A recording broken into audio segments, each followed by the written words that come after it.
అందరికీ నమస్కారం. Telangana film development corporation చైర్మన్గా ఈరోజు నేను ఛార్జ్ తీసుకోవడం, ఈ అవకాశం ఇచ్చిన ముఖ్యమంత్రి శ్రీ రేవంత్ రెడ్డి గారికి, అలాగే ఫిలిం మినిస్టర్ కోమటిరెడ్డి వెంకటరెడ్డి గారికి, వారిద్దరి నమ్మకం ఈ ఎఫ్డిసి ఇటు ఫిలిం ఇండస్ట్రీకి, ఇటు తెలంగాణకి, ఇటు గవర్నమెంట్కి మధ్యలో డెవలప్ చేయాల్సిన అవసరం ఎంతైనా ఉంది.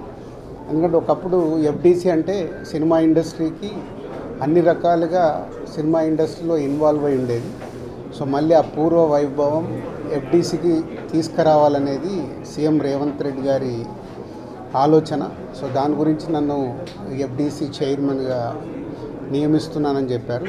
సో 100% సీఎం రేవంత్ రెడ్డి గారి విజన్కి ఈ ఫిలిం ఇండస్ట్రీని గవర్నమెంట్ మధ్యలో తెలంగాణలో ఫిలిం ఇండస్ట్రీని ఇంకా గ్రోత్ చేయాలి.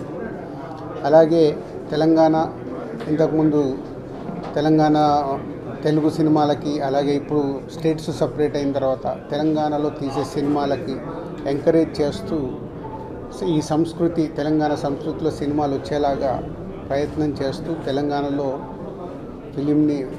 ఫిలిం ఇండస్ట్రీని గ్రో చేయాలి.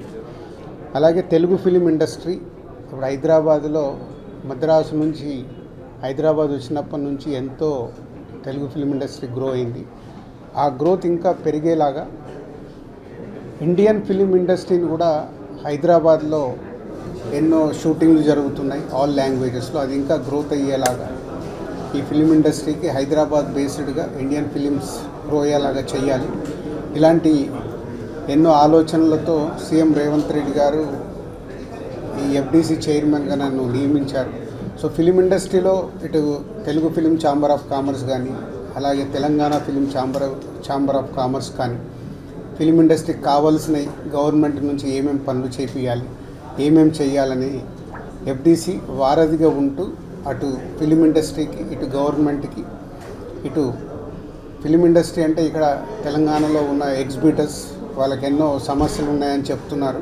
సో గవర్నమెంట్తో మాట్లాడేవి సాల్వ్ చేయాలి. అలాగే ప్రొడ్యూసర్స్ ఎప్పుడు హైదరాబాద్లో షూటింగ్ జరుగుతున్నప్పుడు మాకు సింగిల్ విండో షూటింగ్లు జరిగేలాగా ఇమ్మీడియట్లీ పర్మిషన్స్ వచ్చేలాగా ఎప్పుడు మాకు ఛాంబర్లో డిస్కషన్ జరుగుతాయి. ఈ ఆల్రెడీ వాళ్ళు అడిగిన ఈ పాయింట్స్ అన్నీ ఇమ్మీడియట్గా గవర్నమెంట్ దృష్టికి తీసుకెళ్ళి అన్నిటినీ స్మూత్ చేసి అందరికీ ఈ ఎఫ్డిసి అటు ఫిలిం ఇండస్ట్రీకి, ఇటు గవర్నమెంట్ మధ్యలో తెలంగాణలో గ్రో చేయడానికి ప్రయత్నం చేస్తాం.